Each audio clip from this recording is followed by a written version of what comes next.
Professor Oak describes Charmander as a Pokémon with a lot of potential, provided you're willing to sit next to it on the struggle bus. This is a curious thing for him to say about Charmander, a Pokémon that evolves into an icon that we can seemingly never escape. Why is this the case for what is arguably the worst choice of the original three? A Pokémon that has an unfavorable matchup against the first two gym leaders, a Pokémon that is stuck using Ember for an uncomfortably long time, a Pokémon that is intimately familiar with weakness. I am drawn to Charmander's bright tail like a moth. I know that it's gonna make Brock a pain in the ass. I know that it'll probably lose to him a few times until it evolves. I know that Bulbasaur and Squirtle won't need to jump through these extra hoops. They are better than Charmander. Nevertheless, Charmander's my choice. Again and again, I can't look away from it. I've ignored Oak's warnings all these years. I've lost to Brock more than any other gym leader. I choose to put myself through the ordeal of raising it because that arc is Charmander. It's the sleeping dragon of my team threatening to one day awaken into a flamethrower. If I can just rough it out with my little buddy, eventually that payoff will be unmatched. This revelation got me thinking about the way I view Pokémon. If my affinity for Charmander comes from my willingness to work past its shortcomings, how many Pokémon had I never given a proper chance? What about Parasect? You'd be hard-pressed to find a Pokémon with a worse reputation, underwhelming numbers for a final evolution, not many notable moves to speak of, an Achilles heel of a typing. This is the metric by which I have defined Parasect all my life. So in the spirit of my childhood self, I decided to stop staring at its Bulbapedia page and catch one.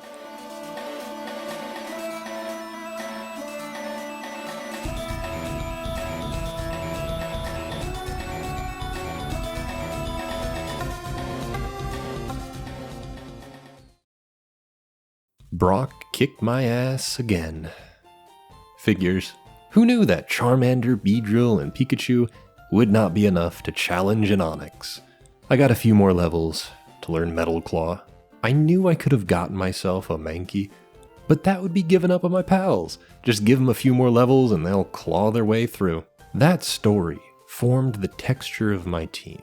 A would-be dragon unleashed in emergencies, a cute electric mouse with no aspirations to evolve, a bee with a potent needle and a glass constitution, a mushroom cap putting the whole world to sleep at a snail's pace. Turns out, these sad sacks are excellent companions for a Charmander. Lieutenant Surge cowers before a mere Paris with Dig. With access to Spore, this Pokémon could put any danger to bed at the snap of my fingers. Leech Life, a move I'd written off thanks to its unimpressive numbers, swept much of the Saffron City gym alongside another maligned pick, Beedrill. Beedrill tore its way through Erica, almost did the same to Sabrina before Alakazam brought the hammer down. In most fights, it wasn't going down in a single hit. Taking a trip to its stat screen would paint a rather frail picture, but those numbers do not represent my Beedrill. Its bug poison typing allowed it to eat attacks from very common Pokémon like Oddish, Zubat, Coughing, and Grimer. There were many opportunities where I looked to my Beedrill as a safe switch to avoid being poisoned or to quad resist a fighting type. I once called Beedrill a piece of shit. I did it proudly and decisively. It was a rant born of love, believe it or not. Beedrill's one of my favorite Pokémon. Why'd they have to do it so dirty? Why are there Pokémon that do the job better than it can? Something lodged deep in the cogs of my subconscious could not reconcile this supposed contradiction. Well, here it is, putting in more work than I could have ever imagined.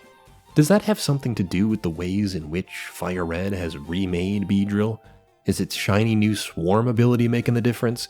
Its access to moves like Brick Break, Sludge Bomb, that it can now have a nature to augment its strengths?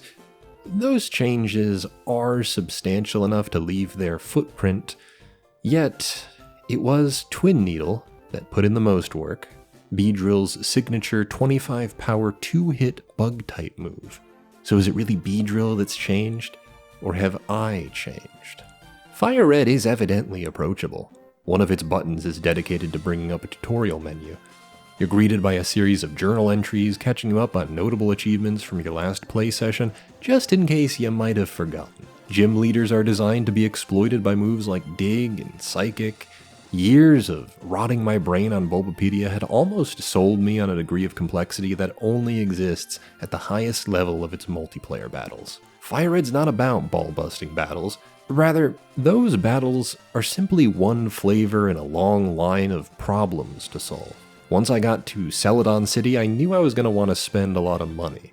I started using Meowth for payday and pickup. It wasn't part of my team for very long, but its impact could be felt even at the very end of the adventure with the berries it scavenged.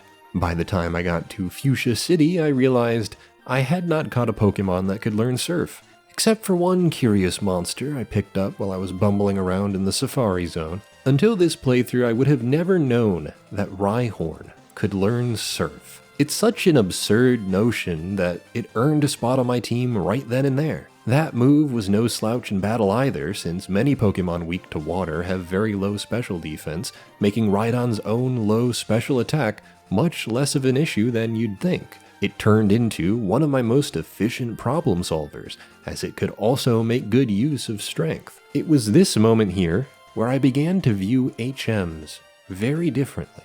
Rather than meticulously planning a team before playing the game, trawling through Cerebi or Bulbapedia to draft up a blueprint, and then slapping my HMs onto random Pokemon that would never see the field, my decision to use Pokemon as my heart saw fit put me in a situation where an HM decided one of my team members. I had to solve an unusual problem with an unusual solution while learning a fun fact about a Pokemon I once would have passed over.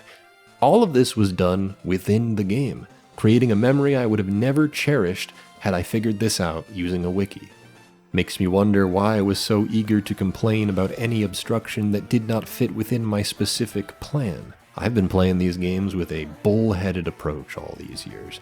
Instead of figuring out which Pokemon could hold on to Flash for a little while to get through Rock Tunnel, I decided to simply bumble my way through it, getting lost for half an hour because I could not sacrifice a move slot I probably was not taking advantage of in the first place. Had I been more willing to pursue Flash as an HM, I might have learned that Butterfree's Compound Eyes ability gives it full accuracy in battle, letting me not only conquer Rock Tunnel, but virtually any trainer using powerful moves or accuracy manipulation. With a single exception, there is not a dangerous enough encounter that you would even miss a third move slot. I kept cut on my Beedrill the whole game, and it still terrorized 3 entire gyms using a single move. You cannot bend FireRed easily. I stuck Psychic onto my Clefable, giving it some good mid-game use. When I later retired that Clefable in favor of Porygon, it was stuck using Psybeam, since I had already given Psychic to another Pokemon. Those are the risks you run by playing without an itinerary, risks that essentially do not exist in modern Pokemon. Sticking with Psybeam may have hurt my Porygon's strength in the short term, but it did lead to a few clutch confusions that Psychic would never have allowed. Even gave it Toxic to deal with Pokemon I had no immediate answers for. Before I knew it, my Porygon's identity was about hoping for those clutch status chances to proc. A fitting identity, seeing as you can only get it from winning like crazy at slots. If I were just a little more brave, I would have gone all the way and let it learn Zap Cannon for the true Game Corner experience. After all that, how could I ever fixate on questionable stat spreads when it's my job as a trainer to work with those spreads? Pokemon like Gengar and Chansey face new challenges in a world where their special stats have been separated. The way I see it, though, Levitate and Serene Grace give them even more opportunities. Gengar removes one of its most dangerous weaknesses, and Chansey has a guaranteed defense drop through Rock Smash, a 40% chance to confuse with Water Pulse, and a 60% chance to inflict any number of status effects using Secret Power. That's on top of the ridiculous number of elemental moves it learns. Flareon technically suffers by having its special attack lowered, but you also get it in the same city where you can play slots for a little while to pick up Flamethrower. This attack one-shots every single Pokemon in Erica's gym. But that isn't all it can do. It's a fantastic choice for Sabrina's gym. Its ridiculously high special defense stat lets it eat even the toughest psychic attacks, and it can then fire back using Shadow Ball, a physical move blasted through Flareon's highest stat. Also a move you get in Celadon City. 2 entire gyms solved. It then learns Dig, another move to be purchased in Celadon City, letting it steamroll Blaine using its monstrous attack stat. This generation has even given it the Flash Fire ability you can bait out with clever switch-ins. Of the 3 evolutions available to players, Flareon would likely draw the short straw. Unlike its brothers, its highest stat cannot be used for the same type attack bonus. On paper, it doesn't seem to make a lot of sense as constructed. In practice, it's a very helpful Pokemon for arguably one of the game's hardest gym leaders. FireRed's new mechanics, informed by the generation it exists within, strengthen Kanto's fantasy of catching a bunch of Pokemon by further distinguishing them from each other. Introducing the extremely reliable EXP share and Versus Seeker are almost an admission that it wants you to keep your team in constant flux. Don't be afraid to follow your heart no matter what anyone says. Suppose that begs the question. Is it possible to catch and use the wrong Pokemon in FireRed? Ditto is a popular bottom-tier pick. Gotta waste a turn to use Transform. You get locked into a speed tie with whatever Pokemon you're matched up against. Your HP stat is likely low since Transform doesn't change it. Ditto's probably cooked in a lot of matchups. That means it isn't a good choice, right? This is often how we talk about Pokemon. Viability equals good. Your favorites cannot be bad, born of precisely the mindset I have regarding Beedrill. A lot of people love Ditto. Kinda sucks for it to be frustrating to use in battle. What if he's your guy? Here's my question, though. Where does Ditto's identity begin and end?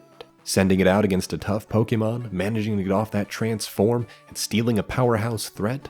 Should that not have a steep price tag attached? As a community, I feel like the answer we have reached is a resounding no. Ditto would eventually receive the Imposter ability, bypassing the need to use Transform altogether. A fairly innocuous change on its face, one I think we could all agree makes it more effective in battle, but was it necessary? Must we frame the change that way? There is an impulse within me to start talking about how much Pokémon FireRed improved on the original games. Ditto now has access to its signature held item that raises its defense. Farfetch'd has one that ups its critical hit rate. Mechanics work as they're explained to you. Brock's Onix has a rock-type attacking move. Pokemon, in general, have abilities and move pools that more straightforwardly complement their strengths.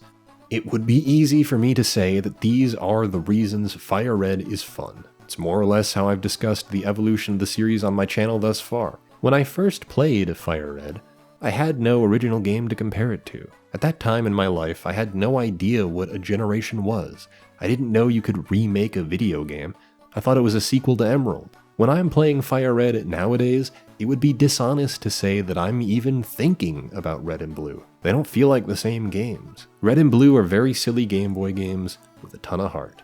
Mechanics don't work as explained, trainers don't make sensible decisions, Wrap and Sleep can trap you in battles forever. Just a few years ago, this stuff kinda pissed me off. The more distance I get from it, though, I can't help but laugh at the absurdity of it. Secretly some of the funniest games I've ever played, dense with discoveries to make while diving into their fucked up code. That is not Pokémon FireRed. Here's a game that works as advertised. One with a little more teeth, with flourishes provided by the Game Boy Advance that jump out at me more vividly. It's easier to make sense of what's on screen.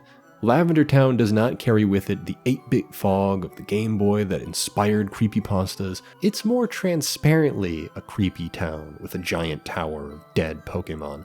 I have an inkling that the correct thing to say here is that Lavender Town was more interesting in its original form.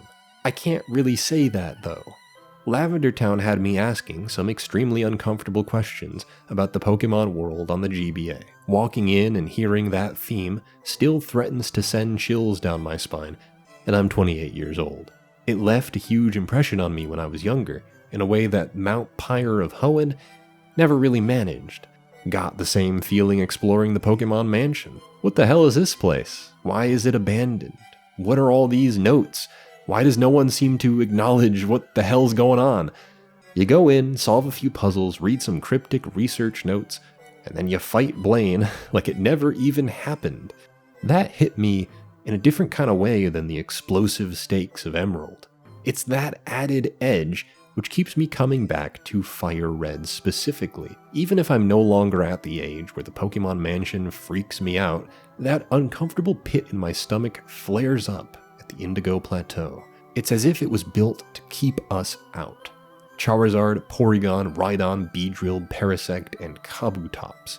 To say they did not match up well would be an understatement. Lorelei consistently shut us out. Rhydon might as well have been a spectator, as it collapses in the face of any incoming attack. Charizard's rock slides just could not break through this unbelievable bulk consistently enough to survive the tidal waves thrown against it. Beedrill's powerful stinger was enough to put a dent in Slowbro and Jinx, but it was not strong enough to weather the hailstorm. Parasect's underwhelming speed made its ever-reliable Spore useless, as it was never surviving an Ice Beam. Kabutops and Porygon's reliable Rain Dance and Thunder combo would either power up her water types or be quickly sidestepped by her ability to whip up a hailstorm on command. On top of that, many of her Pokemon could confuse us or put us to sleep, taking advantage of our low speed to completely immobilize us. I had never been so shut down by Lorelei. In the past, the teams I pre-built would never have allowed me to have so many shared weaknesses. There would have been more useful synergies, and I would have been able to spread out my moves more efficiently. Not so this time. We had truly met our match, and by this point, our bond was so strong that there would be no reinforcements. Nobody would be left behind. All of us would be champions, or none of us would. As had become a theme this playthrough, I looked towards a mechanic I had almost never properly utilized: my berry pouch. In other games, there are mechanics to grow as many berries as you want. In FireRed, those berries are precious resources. You find a finite amount of them on the ground through Meowth's pickup ability. I had accrued just enough of them for this challenge, and if used appropriately, I'd be able to bypass Lorelei's annoying status moves. Charizard would be our opener. With enough luck, Rock Slide would be able to drain Lorelei of her full restores and flinch Dugong enough times to just barely make it through her first Pokemon. Cloyster's 2-turn moves like Dive and Protect, meant to whittle away at our team, actually made Beedrill's Solar Beam an essential weapon, letting it deal with that Pokemon on its own, setting it up to deal with Slowbro or Jinx with its newly acquired Chesto Berry. Of course, Lapras was the real problem here. Already an annoyingly bulky Pokemon, that Citrus Berry made it even more resilient. A single Persim Berry would not keep Confuse Ray at bay long enough to matter, and it simply did too much damage with Ice Beam and Surf. Almost none of my Pokemon could survive that onslaught. Does that mean we're fucked? Give up now? Nah, we aren't losers. Turns out, Kabutops and Porygon still have great synergy. Ice Beam does nothing to Kabutops, while Porygon keeps tracing Water Absorb, making Lapras's only attack option Ice Beam. With a Persim Berry from Porygon allowing it to get off its toxic, Kabutops and Porygon square dance their way to a brilliant victory. I guess they were up to the challenge after all. It was my bad for not seeing it to begin with. Fitting with our unorthodox team, I decided that Rhydon would be our strongest weapon against Bruno. Why? Surf, of course. Why else? This move blasts through Bruno's Dual Onyx offensive, special attack be damned. That puts it in perfect position to stomp all over the ground, snapping those Hitmons in half while using its stellar defense to nullify its weakness long enough to grind that team down to its most threatening Pokemon. Machamp is terrifying. Using Toxic would only make it stronger thanks to Guts. That damn citrus berry leaves it on the field far longer than we'd like. A single bulk up can turn the tides of battle against us, as none of our Pokemon are strong enough to survive a boosted cross chop or rock throw. When I was a kid, one of the most exciting parts of the FireRed playthrough was Cinnabar Island. Why? That was the first point at which you were able to visit the Sevi Islands and learn one of 3 moves: Hydro Cannon, Frenzy Plant, or Blast Burn. Since only my starter was capable of learning it, I viewed it as an essential final step before challenging the Elite Four. As I grew older, these moves started to lose their luster. They might have been incredibly powerful, but the drawback of losing an entire turn and that slight drop in accuracy was enough to turn me off of ever using them. Once again, I had optimized my way out of having fun. Not this time. My answer to Machamp would be Blast Burn. When you use this move on an opponent's ace, it cancels out the weakness by ending the battle. Didn't even have to worry about that 4 times weakness to Rock Throw. It wouldn't be the only time Blast Burn would show its power. Porygon's Psybeam might not have the numbers of Psychic, but it was more than good enough to outplay Gengar and Golbat with another well-placed Persim Berry to bypass Agatha's tricks. Arbok's Sludge Bomb was too much for it to handle, so I sent out my Rhydon. This Pokemon once would have been enough to deal with Agatha on its own. Earthquake exploits the weakness of every Pokemon on her team. Levitate throws a spanner in that plan, along with Arbok's Intimidate. Porygon was essential in letting me avoid that, but what move was I going to use if not Earthquake? Well, Haunter and Gengar might look fierce with their new immunity, but it turns out that Pokemon is not simply a game where you exploit obvious weaknesses. Agatha's ace can do nothing to Rhydon with its Shadow Ball, letting it quite literally sleep through most of the battle. It might have lost the fight, but it wounded Gengar enough for Charizard to finish the war. One by one, this team of weirdos that I had never planned for were carving their way through the Elite Four. None of them were particularly amazing, but as it turns out, none of FireRed's obstacles are insurmountable. Lance's Gyarados falls to that same Rock Blast, his Dragonair is no match for my true Dragon's Claws, looks a little dicey after Aerodactyl gets 2 Ancient Power boosts in a row, until Kabutops hits the greatest critical hit surf I have ever seen, followed by a Blizzard Freeze on Dragonair and almost a kill on Dragonite, paving the way for Lance to be defeated by my Dragon's Rock Slide. What a fucking chump. Ever and always, fuck Lance. Slowly but surely, my team, tossed away at the gates of Ascension, found themselves on the doorstep of destiny. A team no one would have believed in, a team a weaker version of me would have discarded. Stack up these teams on paper and you would see the clear favorite. You'd put money on my rival, wouldn't you? He constructed the better team. He checked Bulbapedia to balance his types and moves. He got rid of his Eradicate when he no longer knew how to use it. He smashed through the Elite Four without a thought, a victory without a taste. We're about to wipe away that smug grin with the worst team anyone has ever seen. Pidgeot? How about Kabutops Blizzard? He switches out, kills my Kabutops with Giga Drain. No worries, Kabutops' job is done. How about a Beedrill?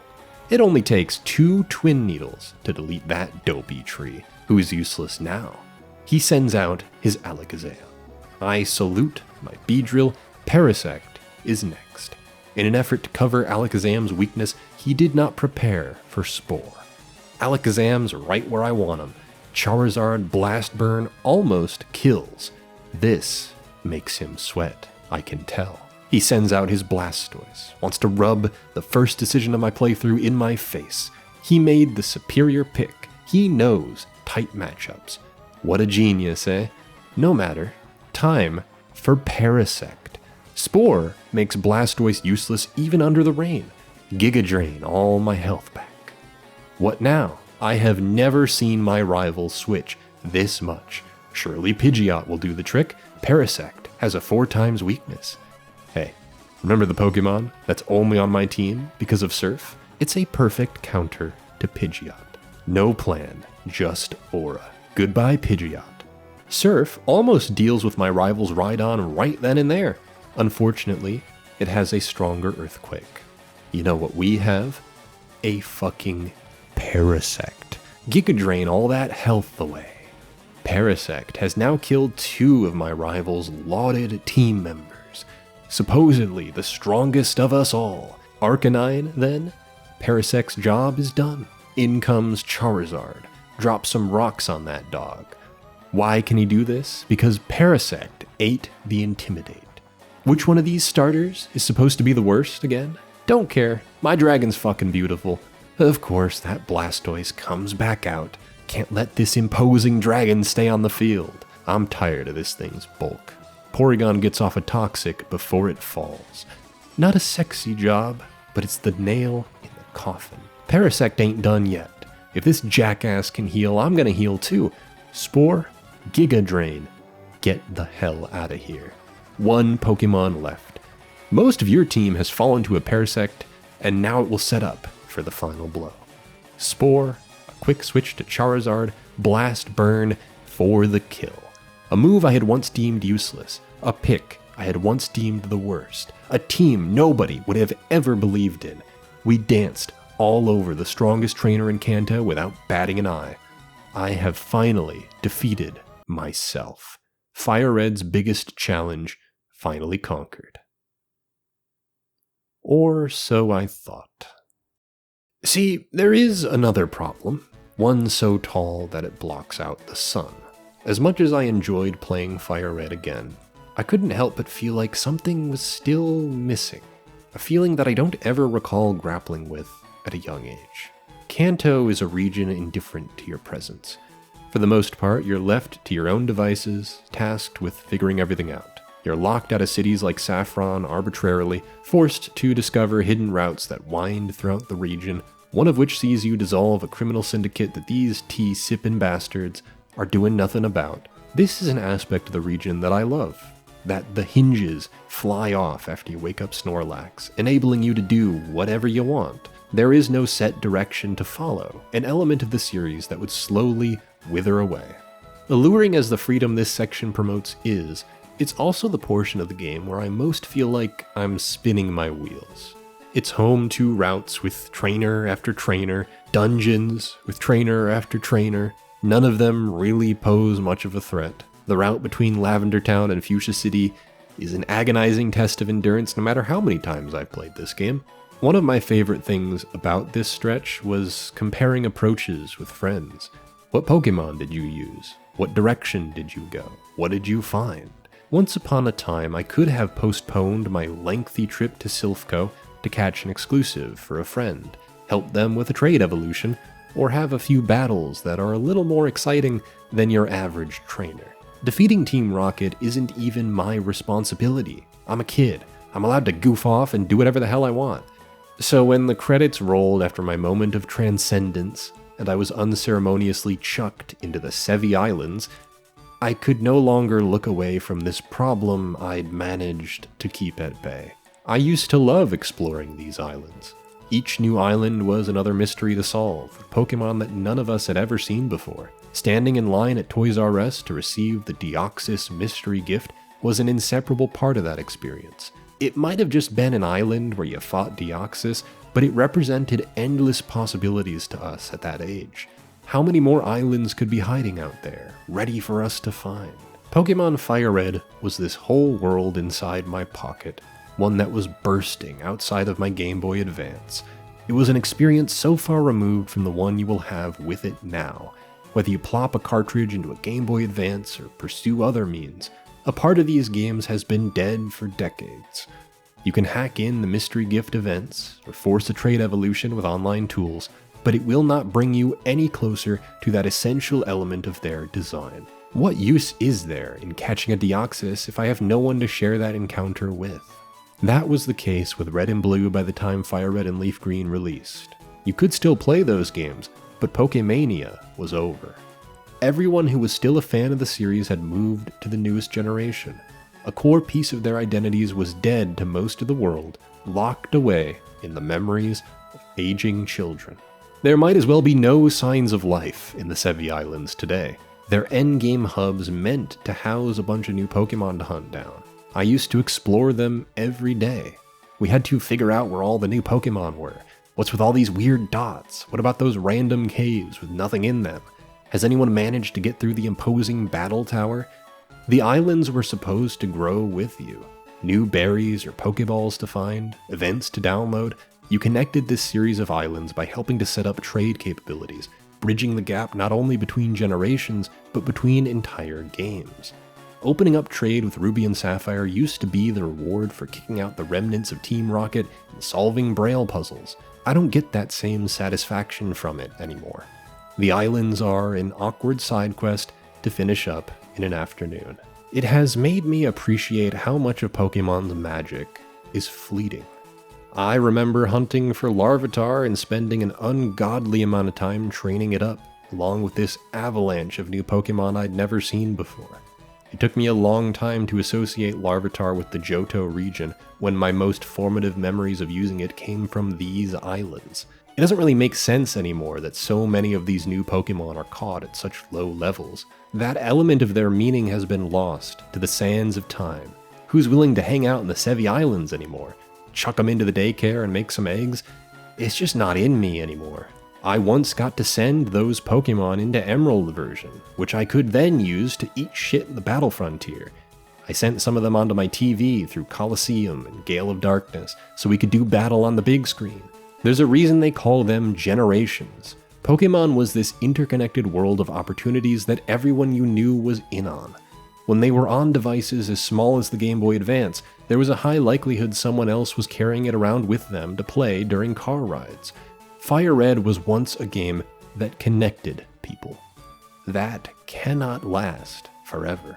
No matter how many Pokemon I shove into the cloud, they will never mean as much to me as the memories we made. My Pokemon home might as well be a graveyard. I have often considered terminating it altogether. I don't have my FireRed save file anymore. I got rid of that ages ago to make room for new memories. What's the point of holding on to something that died a long time ago? Kanto, more than any other region, is tough to go through alone. It was when the promise of connection between other players was crucial. It's why these games never end. The campaign of FireRed is where the journey starts. You're meant to go out into the real world, meet other players, catch a bunch of Pokemon, and do battle with them. Chase the high of the Indigo Plateau. Hear their stories. Marvel at their shiny Pokemon. Without that connection, FireRed can only ever be a memorial. This social aspect of Pokemon pulls on all of our hearts more than we like to admit. It's why we're so drawn to the series, and especially to the generations that we grew up in. I had fun reconnecting with my inner child, but that bridge only reaches back so far. While I was writing this video, FireRed and Leaf Green were announced for the Switch. This sparked some discourse. I'm now convinced that this will occur with every single Pokemon release until the end of time. $20 each, no online connectivity, no save states or speed ups. Nope. They plopped FireRed and Leaf Green onto the eShop more or less as they were on the Game Boy Advance.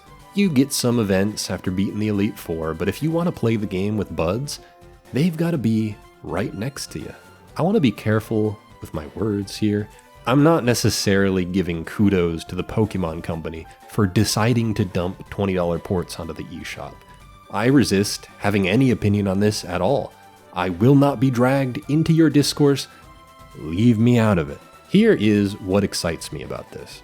Now, the bridge might be able to reach all the way back. While the zeitgeist isn't going to be nearly as ubiquitous as when these games first came out, or as imaginative as when my brain wasn't fully developed, to even have a fraction of that same vision again fills me with a renewed vigor. My wife, who never had the chance to play these games, is interested in checking them out. Even though I had just done an entire playthrough, that comment alone was enough to get me raring to do another. Perhaps I'll finally see what all the Leaf Green fuss is about.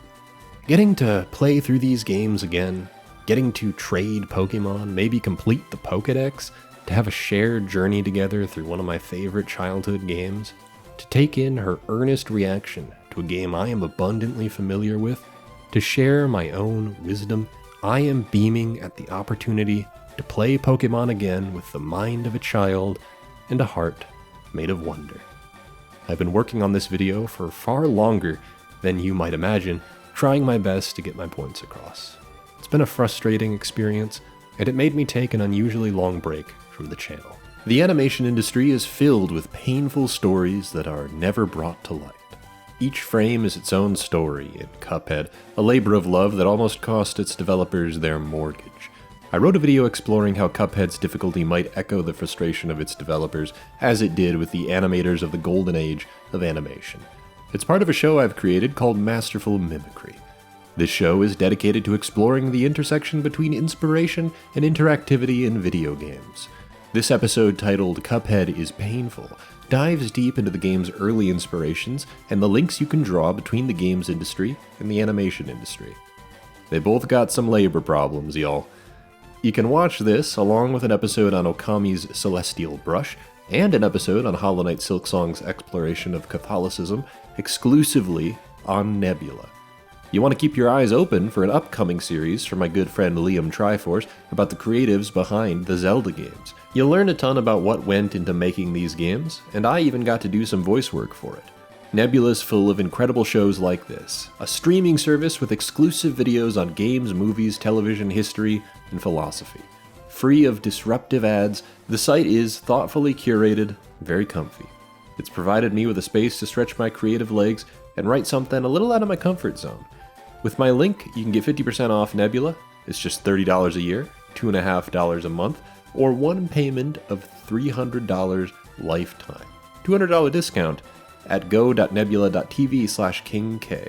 That's 40% off for access to Nebula for life. Use my link in the description to get 50% off Nebula and access to the Cuphead episode of Masterful Mimicry.